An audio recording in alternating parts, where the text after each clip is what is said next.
Bienvenue dans cette nouvelle édition du 12-15. Au sommaire de l'actualité, une importante attaque contre le camp de la MINUSMA a eu lieu ce samedi 14 avril à Tombouctou, au nord du Mali. Plusieurs victimes, dont un casque bleu burkinabé, sont à déplorer suite à cette attaque terroriste. Au Kenya, le spiritueux gagne de plus en plus de terrain au détriment de la bière. Les ventes de cet alcool sont en nette progression, et ce, en dépit de la vente informelle d'alcool, véritable fléau pour l'économie du pays. Et puis la lutte contre le cancer franchit une nouvelle étape en Afrique du Sud.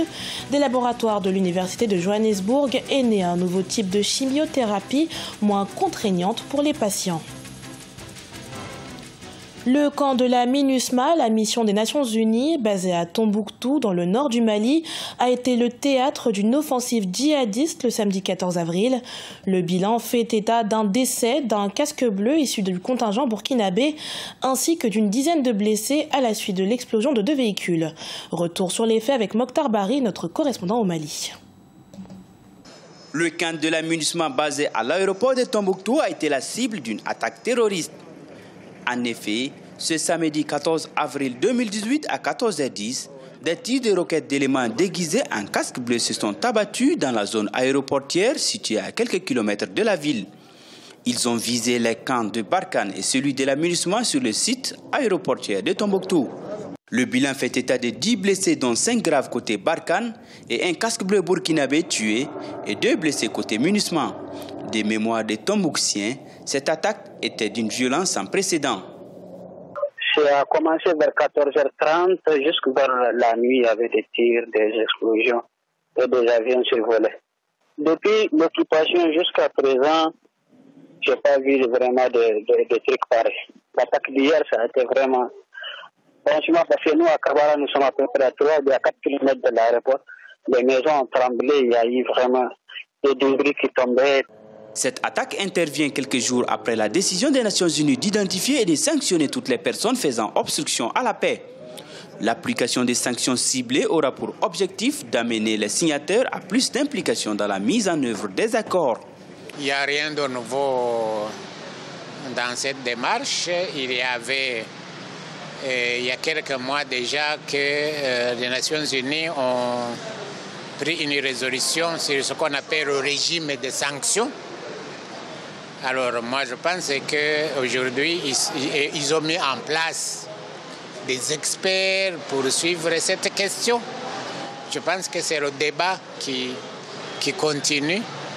À mon avis, jusqu'à présent, je n'ai pas appris qu'ils ont pris des sanctions. À moins de 3 mois de la présidentielle du 29 juillet 2018, les attaques terroristes se multiplient tant au nord qu'au centre. Le gouvernement, tout en condamnant ces attaques, a pris la mesure en ce qui concerne la zone de Koro au centre du pays. Les femmes ont ordre de désarmer toute personne en possession d'une arme, avec ou sans permis. Le spiritueux kényan est particulièrement plébiscité, et ce, au détriment de la bière. Et les chiffres l'attestent, les ventes de ce type d'alcool ont augmenté de 20% en 2017, et ce, malgré le commerce illégal d'alcool, un fléau pour l'économie du pays, contre lequel les autorités sont bien décidées à lutter. Solange Dubois. 20% de croissance ont été enregistrés en 2017 au Kenya, d'après un rapport de l'Institut de recherche international sur le vin et les spiritueux. Une aubaine pour les fabricants d'alcool, c'est le cas notamment de l'entreprise East African Breweries Limited, qui a enregistré un bénéfice de 4,95 milliards de shillings, soit 49 104 000 $ en 2017. La vente de spiritueux va augmenter de plus en plus et peut-être bientôt égaliser celle de la bière. Avant, le Kenya était connu pour être le pays de la bière, mais beaucoup de gens se sont mis à boire du whisky pur, malt ou single malt. Un secteur en plein essor grâce notamment à l'accroissement de la classe moyenne. Autre facteur de succès, les mesures prises par les autorités kenyanes concernant la lutte contre le commerce illicite, l'une des grandes priorités du gouvernement.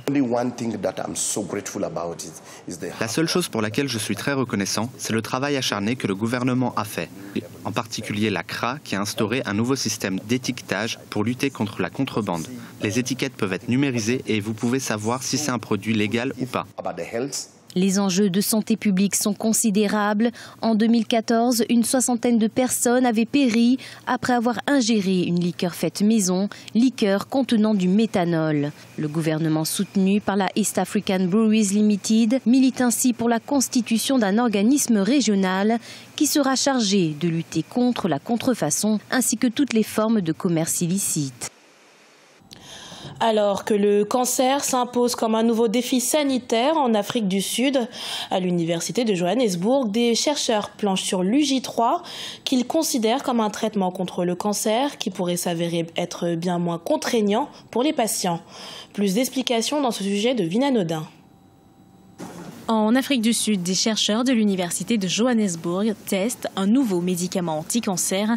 Les résultats prometteurs signifient qu'il pourrait être efficace contre le cancer tout en ayant une toxicité significativement plus faible que les médicaments de chimiothérapie.